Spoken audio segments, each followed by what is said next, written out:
भाई स्वाभाविक है ऑपोजिशन का यूनाइट होना, बार बार हम लोग बोलते हैं मुश्किल काम है। इतना सहज होता तो 2014 से लगभग पिछले 10 सालों से ऑपोजिशन यूनाइट होने का प्रयास कर रहा है। और जब ऑपोजिशन के पास एक व्यक्ति को हराने के अलावा अगर और कोई एजेंडा नहीं हो तो क्यों कोई यूनाइट होगा। और जब इतने महत्वाकांक्षी दल एक साथ आते हैं तो अपनी व्यक्तिगत महत्वाकांक्षाओं का कोई त्याग करे, ऐसा होता नहीं और ऐसा अभी तक हुआ भी नहीं है। बहरहाल बार बार इनकी डेट बदल रही है। पटना की बैठक यहीं पे मुख्यमंत्री जी ने घोषणा की थी हिमाचल को लेकर, फिर शरद पवार जी ने बोला कि बेंगलुरु में होगा। अब होता है नहीं होता है ये विपक्ष की चिंता है। महाराष्ट्र में जो हुआ क्या कहेंगे उस पे? भाई महाराष्ट्र में जो हुआ उस पर क्या कहना जो है वो सबके सामने है, पर हाँ उसकी चिंताएं बिहार के भी कुछ दलों को होनी चाहिए। जब असंतोष होता है पार्टी में तो इस तरीके की परिस्थितियां सामने आती हैं। और आज की तारीख में बिहार में अगर देखा जाए तो एक बहुत बड़ा असंतोष जनता दल यूनाइटेड के नेताओं के बीच में है। उसके कारण भी है भाई, दो कारण है। सबसे पहला कारण तो जैसी करनी वैसी भरनी। मुख्यमंत्री जी ने जैसा दूसरों के साथ किया कल को उनके साथ भी अगर ऐसा ही होता है नीतीश कुमार जी के साथ तो कोई आश्चर्य की बात नहीं है। हम ही लोगों की पार्टी को 2005 से निरंतरता में उन्होंने तोड़ने का उन्होंने प्रयास किया। दूसरा बहुत लॉजिकल कारण है भाई, आप बताएं इनके विधायक या इनके सांसदों में असंतोष क्यों नहीं हो। 2019 का चुनाव जो इनके सांसद जीत के आए वो किसके सामने जीत के आए? महागठबंधन के नेताओं के सामने ही जीत के आए हैं ना। 2020 विधानसभा का चुनाव जनता दल यूनाइटेड के विधायक किसके सामने जीत के आए? महागठबंधन के प्रत्याशियों के सामने ही जीत के आए ना।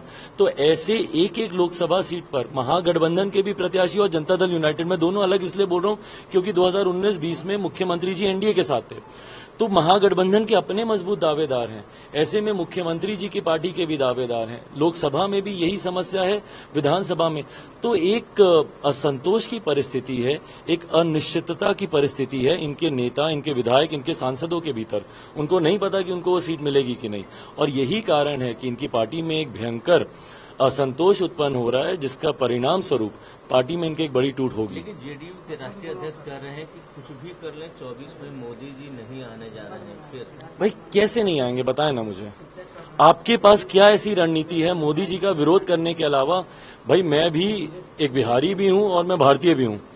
अगर मैं नरेंद्र मोदी जी के अलावा किसी और को अगर मैं वोट करने के लिए सोचूं तो मुझे उनकी रणनीति तो पता हो, उनकी नीति तो पता हो, उनका विजन तो पता हो। मुझे तो मेरे मुख्यमंत्री का बिहार को लेकर क्या विजन है यही नहीं पता।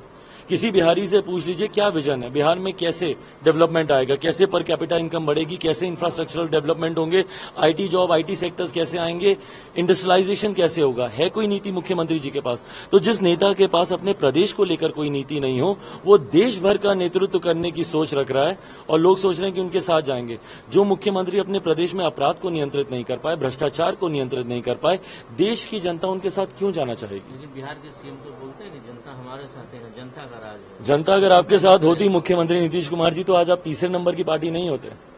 जनता अगर आपके साथ होती तो आपको लाठी का इस्तेमाल हर समस्या के समाधान के लिए नहीं करना पड़ता। छात्रों पर आप लाठी चलाते हैं, शिक्षकों पे आप लाठी चलाते हैं, अभ्यर्थियों पे आप लाठी चलाते हैं। ये दर्शाता है कि जनता के आक्रोश को दबाने के लिए हर संभव प्रयास आप कर रहे हैं। क्या आपको लगता है कि महाराष्ट्र जैसी घटना बिहार में हो सकती है? बिल्कुल हो सकती है भाई। उनके कई नेता खुद मेरे संपर्क में हैं और ये बात किसी से छुपी नहीं है। सेकंड ओपन सीक्रेट, हर कोई जान रहा है कि उनके कौन कौन से विधायक मेरे संपर्क में, कौन कौन से सांसद में। और मैं सिर्फ अपना ही दावा नहीं कर रहा भाई, जितने उनके नेता, विधायक, सांसद हैं वो तमाम दलों के संपर्क में हैं। हर कोई अपने भविष्य को सिक्योर करना चाहता है, वो सबके संपर्क में, और वो जानता है कि जनता दल यूनाइटेड पार्टी का ही अब कोई भविष्य नहीं है।